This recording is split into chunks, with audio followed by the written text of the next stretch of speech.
berarti satu segmen ini saya semua ya. Silakan. Karena nggak bisa begitu. Karena nggak boleh ikut saya. Silakan. Katanya kita kasih satu segmen. Ada beberapa hal. Yang pertama, ya, soal Mas Ruby sebagai staf ahli atau orang ahli yang sering, memang ada yang sifatnya formal, ada juga yang sifatnya informal. Jadi sah saja misalnya kalau dibilang bahwa dia adalah tim ahli atau orang yang sering kali di-hire. Ya kalau Mas Roy sebenarnya nggak perlu kebakaran jawab juga kalau misalnya dia sebagai orang yang ahli sering di-hire oleh Polda atau Mabes Polri. Ya. Kedua, bahwa media massa itu punya fungsi social control. Saya kira ini penayangan semacam ini bagus ya. Dan saya kira perlu diapresiasi dan kita jangan tahu berlebihan juga ya. Kalau toh misalnya ini Mas Ruby ini punya tingkat popularitas yang lebih tinggi, bukan berarti mengalahkan popularitas Mas Roy Suryo. Jadi Mas Roy Suryo nggak perlu khawatir ya. Jadi ya, sebenarnya pendapatannya lebih tinggi sekarang kan. Lalu yang berikutnya adalah apakah itu bisa menjadi imitasi ya. Saya kira ini saya setuju terhadap teman dari Indonesian Security bahwa itu memang perlu ada sebuah pembelajaran yang lebih detail. Jadi tidak bisa seketika orang bisa mungkin inspirasi ada, dan inspirasi bisa diperoleh dari mana-mana, bisa komunikasi langsung, bisa komunikasi melalui media.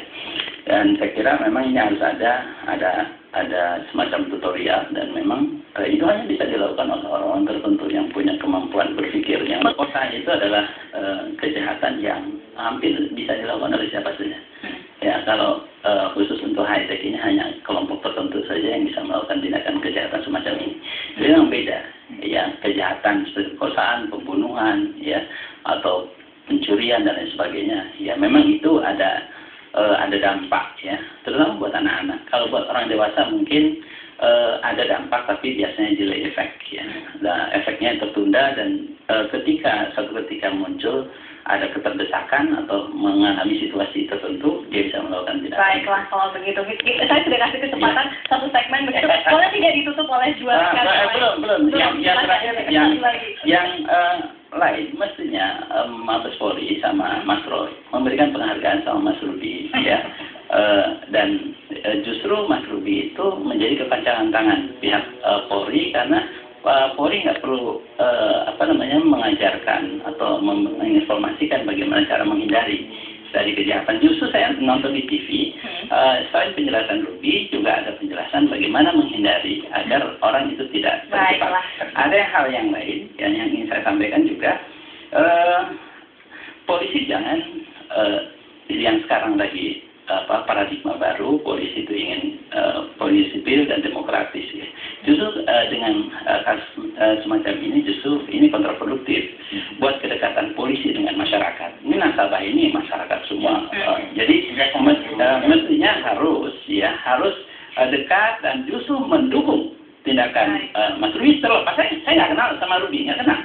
Malah dia lebih kenal dengan Mas Roy Suryo ya? Iya.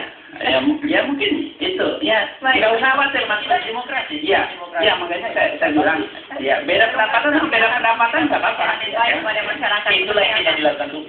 Pembelajaran yang baik itu satu aja nih, dia tidak boleh menggunakan kartu bodong, ya, dan kemudian dipraktekkan. Kalau biasanya itu jadi masalah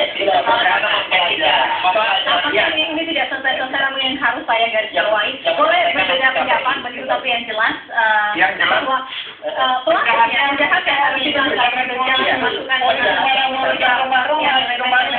Mas Suryo, Mas Randi, dan Pak Erlangga, Mas Diana, terima kasih sudah hadir di Metro Siang. Pemirsa tetaplah bersama kami karena sesaat lagi Tommy Cokro dan saya akan kembali melanjutkan Metro Siang.